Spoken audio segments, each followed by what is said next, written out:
Good morning friends. দেখো আজকে সকালে এটা আমি দুপুরের জন্য রান্না করে রেখে কাজে যাচ্ছি, আর এটাই আমি খেয়েও যাচ্ছি আর আমি নিয়েও যাচ্ছি সাথে করে।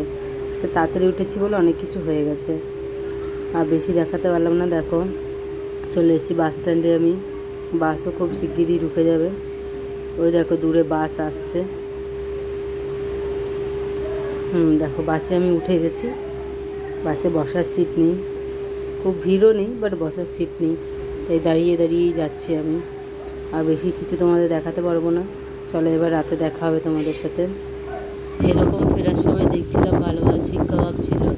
আজকে রাতে তেমন কিছু রান্না নেই বলে এরকম দুটো শিক কাবাব নিয়ে নিয়েছিলাম, সরি।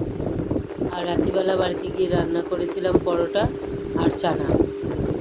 আর বেশি কিছু রান্না হয়নি, এই দিয়ে আমাদের আজকে রাতে ডিনার সেরেছি। তোমাদের যদি এরকম ভিডিওগুলো ভালো লাগে তাহলে প্লিজ সাবস্ক্রাইব করো আর একটা করে লাইক করো। Good night.